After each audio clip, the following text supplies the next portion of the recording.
സ്ത്രീകൾ ആവേശത്തോടെ സ്വീകരിച്ചു. ചെറിയ നിക്ഷേപങ്ങളും ചെറു വായ്പകളുമായി അവരുടെ സംഘങ്ങൾ വളർന്നു. ഈ കൂട്ടായ്മ ഒരു താങ്ങായി, അവളുടെ സ്വത്വം തിരിച്ചറിയാൻ ഒരു സഹായമായി.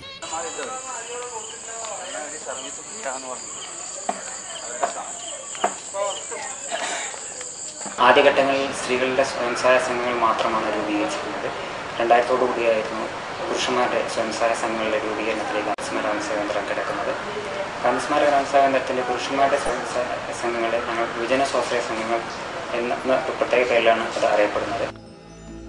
2120 സ്വയം സഹായ സംഘങ്ങളെയും 2098 സ്വാശ്രയ സംഘങ്ങളെയും 138 ക്ലസ്റ്റർ ഫെഡറേഷനുകളായി കേന്ദ്രത്തിന്റെ കീഴിലുള്ള 15 സബ് സെന്ററുകളിൽ വിന്യസിച്ചിരിക്കുന്നു. സബ് സെന്ററുകൾ കേന്ദ്രത്തിന്റെ പ്രവർത്തനങ്ങൾക്ക് അതാത് പ്രദേശത്ത് ചുക്കാൻ പിടിക്കുന്ന ഓഫീസുകളാണ്. ഈ സബ് സെന്ററുകളെല്ലാം 5 സോണുകളുടെ കീഴിലാണ്. കുട്ടനാട് സോണിന്റെ കീഴിൽ 3 സബ് സെന്ററുകൾ പ്രവർത്തിക്കുന്നു. Kuttanad sub centre, Alappuzha sub centre, Ambalappuzha sub centre. ഇപ്പോൾ ചേർത്തലയുടെ സോണൽ കോർഡിനേറ്ററായിട്ട് പ്രവർത്തിക്കുന്നു. ഇതിൻ്റെ കീഴിൽ 4 സബ് സെൻ്ററുകളുണ്ട്. Thykattussery sub centre, Pattanakkad sub centre, Cherthala south sub centre, Cherthala municipality. Malayala class സോണിൻ്റെ സോണൽ കോർഡിനേറ്ററാണ്. ഈ സോണിൻ്റെ കീഴിൽ 7 പഞ്ചായത്തുകൾ, 5 സബ് സെൻ്ററുകളാണുള്ളത്. 51 ക്ലസ്റ്റർ ഫെഡറേഷൻ ഇതിൻ്റെ കീഴിൽ പ്രവർത്തിക്കുന്നുണ്ട്. കാട്ടിപ്പുഴ സബ് സെൻ്ററിൻ്റെ കീഴിൽ 3 ബ്ലോക്കുണ്ട്. ഹരിപ്പാട് ബ്ലോക്ക്, മുതോളം ബ്ലോക്ക്, കാഞ്ഞങ്ങളം മുനിസിപ്പാലിറ്റി. അങ്ങനെ ആ 3 ഗ്രൂപ്പിൻ്റെ ചുമതലയാണ്, 3 ബ്ലോക്കിൻ്റെ ചുമതലയാണ് എനിക്കുള്ളത്.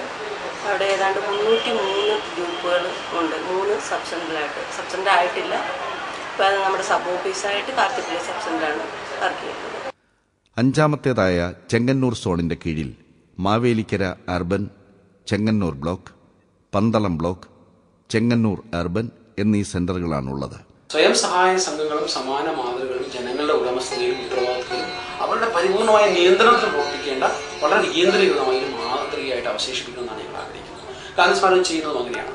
സ്വന്തമായ ഭരണഘടനയുള്ള, ബാങ്ക് അക്കൗണ്ടുള്ള, ഭരണ നേതൃത്വമുള്ള ജനങ്ങളുടെ ഒരു വളരെ വികേന്ദ്രീകൃതമായ ഒരു വികസന മാതൃക, ഒരു സുസ്ഥിരവും സ്വാശ്രയമായ വളർച്ചയും വികസനവും നേടിക്കൊടുക്കാൻ കഴിയുന്നില്ല, സ്വയം നേടിയെടുക്കാൻ കഴിയുന്ന ഒരു മാതൃകയായിട്ട് നിലനിർത്തണമെന്നാണ് ഞങ്ങൾ ആഗ്രഹിക്കുന്നത്.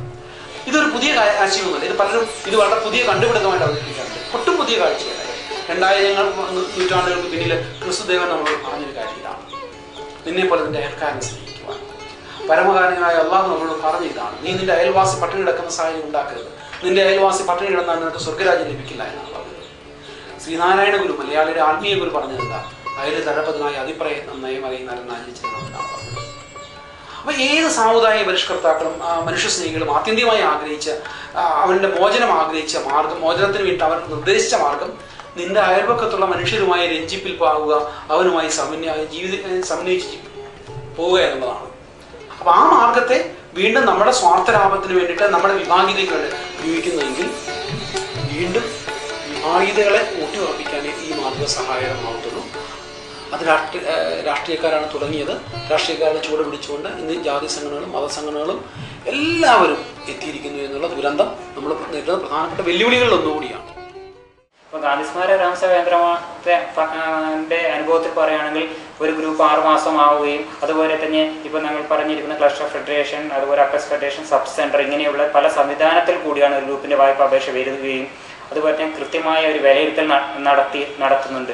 അതുപോലെ 1ാം ഘട്ടം വായ്പ കൊടുക്കുന്നു എന്ന് പറയുമ്പോൾ തന്നെ അവരുടെ നിക്ഷേപത്തിന്റെ ഇരട്ടി തുക, അതുപോലെ 2ാം ഘട്ടം കൊടുക്കുമ്പോൾ തന്നെ നിക്ഷേപത്തിന്റെ 4 മുതൽ 5 ഇരട്ടി ആണ് വായ്പയായിട്ട് നൽകുന്നത്. അങ്ങനെ ഇതൊക്കെ ഒരു കൃത്യമായ ഒരു ക്രൈറ്റീരിയ, മാനദണ്ഡത്തിന്റെ അടിസ്ഥാനത്തിലാണ് കൊടുക്കുന്നത്. ഇതുകൂടാതെ നമ്മുടെ സബ് സെന്റേഴ്സിൽ നടക്കുന്ന, അല്ലെങ്കിൽ ലോക്കൽ ഡെവലപ്മെന്റ് സെന്റേഴ്സിൽ നടക്കുന്ന അവരുടെ ആ സാമ്പത്തിക ഭദ്രത എത്രമാത്രം ശുഷ്കാന്തിയോടുകൂടിയാണ് അവർ ചെയ്യുന്നത്, എത്രമാത്രം പക്വതയാണെന്ന് അറിയാനായിട്ട് നമ്മൾ ഓഡിറ്റ് ഡിപ്പാർട്ട്മെന്റ് നമുക്ക് ഇതിനോടൊപ്പം തന്നെ പ്രവർത്തിക്കുന്നുണ്ട്. കേന്ദ്രത്തിന്റെ 4500ഓളം ഗ്രൂപ്പുകളുടെ സാമ്പത്തിക പ്രവർത്തനം ഇന്ന് കോടികളിൽ എത്തി നിൽക്കുന്നു.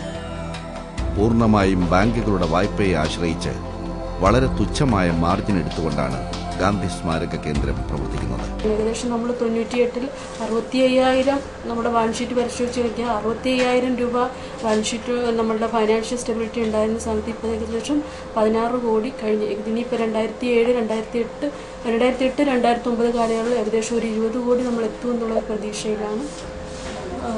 പ്രാധാന്യമായിട്ടും പറയാനുള്ളത് നമുക്ക് മറ്റുള്ള ഒരു ഏജൻസിയുടെയും എയ്ഡൻസ് നമുക്ക് ഇതിനായിട്ട് ലഭിച്ചിട്ടില്ല. തികച്ചും നാഷണൽ റിസർവ് ബാങ്കിൽ നിന്നുള്ള ലോൺ എടുത്തതിന് ശേഷം ഗ്രൂപ്പുകൾക്ക് കൊടുത്തുകൊണ്ടിലൂടെ ചെയ്താണ് നമുക്ക് ചെറിയ രീതിയിലുള്ള വരുമാനം ജനറേറ്റ് ചെയ്യുന്നത്. അത് മറ്റുള്ള സാമ്പത്തിക സംഘടനകൾ ചെയ്യുന്നതിനേക്കാൾ വളരെ ലീസ്റ്റായിട്ടുള്ള ഒരു ഇൻട്രസ്റ്റ് എടുത്താണ് നമ്മളിത് ഡിസ്ബഴ്സ്മെൻറ്റ് ചെയ്യുന്നത്.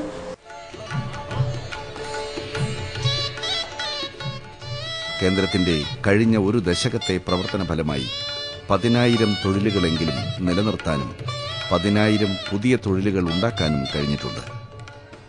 അമിത പലിശക്കാരന്റെ കടക്കണി മൂലം കയർ കാർഷിക മേഖലയിൽ അന്യം നിന്നുപോകുമായിരുന്ന തൊഴിലുകളാണ് സംഘങ്ങളിൽ നിന്നുള്ള വായ്പകളിലൂടെ നിലനിന്നത്, പുതിയ സംരംഭങ്ങളിലേക്ക് വളർന്നത്.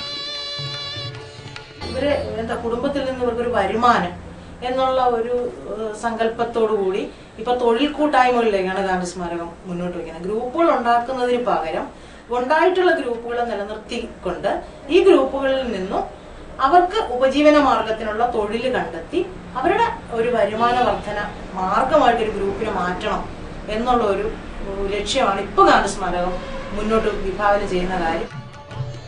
സംഘങ്ങൾക്കുള്ളിലെ സാമ്പത്തിക കൊടുക്കൽ വാങ്ങലുകൾക്കപ്പുറം ഇവയുടെ നിലനിൽപ്പിനും വളർച്ചയ്ക്കും സംഘാംഗങ്ങളുടെ വരുമാന വർധനവ് പ്രധാനമാണ്.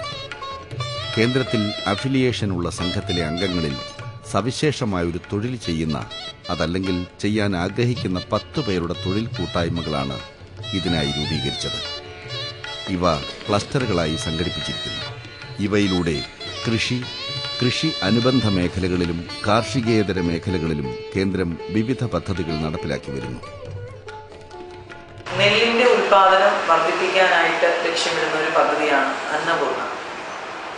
കഴിഞ്ഞ കുഞ്ച സീസണിൽ നമുക്ക് 3200 ഹെക്ടർ സ്ഥലത്ത് അന്നപൂർണ എന്ന പദ്ധതിയിലൂടെ അധികമായി നെല്ല് ഉൽപ്പാദിപ്പിക്കുവാനും പാട്ട കർഷകരെ കൂടുതൽ നെൽകൃഷിയിലേക്ക് കൊണ്ടുവരുവാനും സാധിച്ചിട്ടുണ്ട്. നമുക്ക്